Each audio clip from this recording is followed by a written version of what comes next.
خدای دې وبخي استاد برکت الله سلیم، تاسو حتما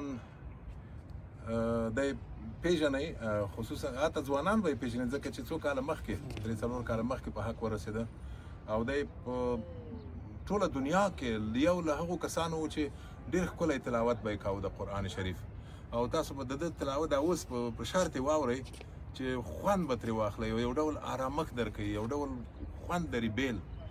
نو دی زما دوست و، ملګری مې و، دی په سترګو هم نابینا و په دې اخرو کلونو کې، شاعر هم و، ما ورسره ډېرې مرکې کړي دي او اوس دا دی زموږ په څنګ کې نشته، خو دلته آرام پروت دی او خلک یې په ښه یادوي. خدای دې وبخي، جنتونه یې نصیب. نو استاده بس په مخه دې زړي ګلونه او چې هر چیرې وي طبیعي ده چې داسې کارونه دې کړي دي چې انشاءالله تعالی چې ته به په جنت کې او ستا یادونه تل را سره دي.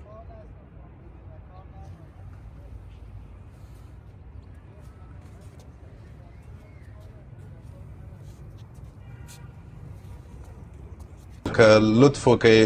استاد محترم یو آیت په همغه خپله خوښه د تجوید په هر ځای چې دا سوره فاتحه به ولولو چې زه یعنې وښایم چې دغه بل قرائت یعنې زه به یې ولولم د عبدالله ابن کثیر مکی په قرائت باندې چې دا زمونږ دوستان پوه شي، او لږ به ولولم د حمزه په قرائت باندې چې یو قرات به بیا ولولم د حمزه په قرائت باندې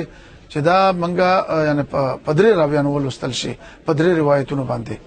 په دې خاطر باندې چې خلک پوه شي ور باندې.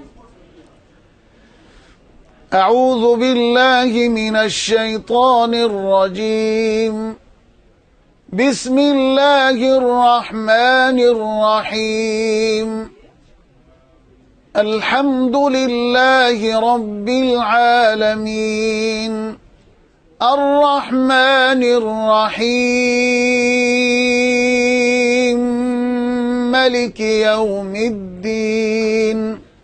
إياك نعبد وإياك نستعين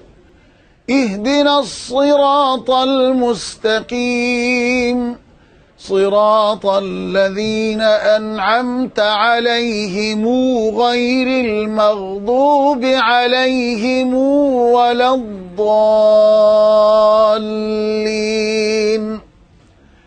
اهدنا الصراط المستقيم صراط الذين أنعمت عليهم غير المغضوب عليهم ولا الضالين. وس قراءة حمزة او داو عبد الله ابن كثير او وس بقراءة حمزة او خلف باندې ولولم. اهدنا الصراط المستقيم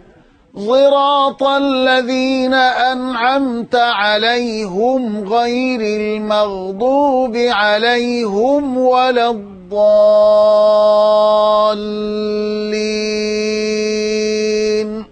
صدق الله العظيم. ډیره مننه قاری صاحب برکت الله سلیم.